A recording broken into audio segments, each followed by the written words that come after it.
Shalom, everyone. Today we're going to be discussing Isaiah 53. The Christian claims that Isaiah 53 is speaking about the Messiah, their Messiah, who is Jesus of Nazareth, or Yeshua of Nazareth.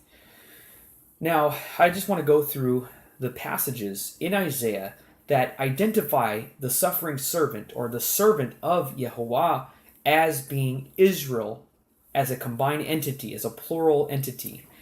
Now, Isaiah assumed that before you read Isaiah 53, or that part of Isaiah, because there was no chapter breaks, there was no book when Isaiah wrote the scroll. So he assumed that you've read the rest of Isaiah.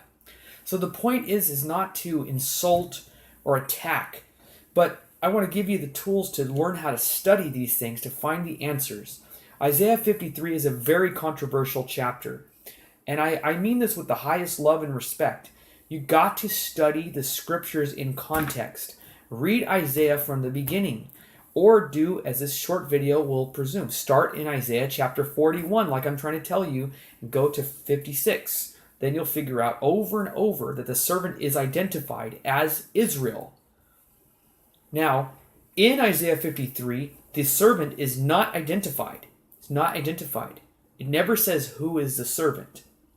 But throughout Isaiah, it tells you who the servant is. So let's start. We'll start with Isaiah 41 and verse 8 in a Jewish Bible. But you, Israel, are my servant, Jacob, whom I have chosen. Let's keep going.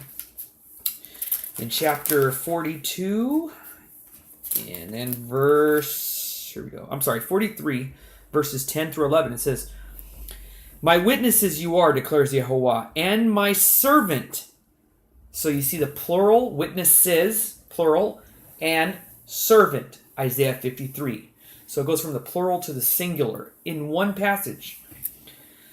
And my servant whom I've chosen, to the end that you may know and understand that I am he. Before me there was no God formed, neither will there be after me.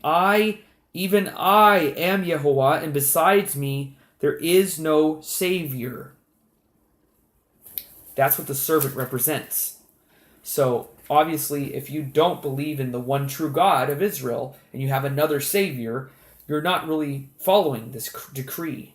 For example, the Jehovah's Witnesses, who claim to be the witnesses, but this is what the declaration is. To be the witnesses, you must believe that there's only one Savior. That's YHWH. They believe in two. So that's a problem. Again, let's keep going. Isaiah 44, verse 1. But hear now, O Jacob, my servant, Israel, whom I've chosen. Let's keep it going here. In this brief video, I'm going to show mention of these passages that are very clear. Isaiah 49, verse 3. And he said to me, you are my servant, Israel, in whom I glory. It's over and over again. Okay, now, what I recommend to anyone watching this before challenging, listen to what I'm saying to you. I want you to read Isaiah 52 from the beginning and read all the way till Isaiah 54, till the very end. And when you do that, it will become very illuminating, and you'll see who it's referring to.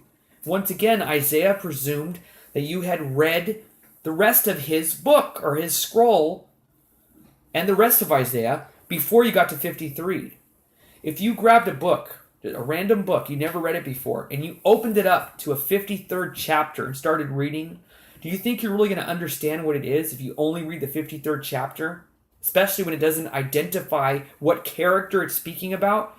The answer is no. You have to go back and read in context. Read it from the beginning, or read it a couple chapters before and go till where you were. It's very, very important, so important and crucial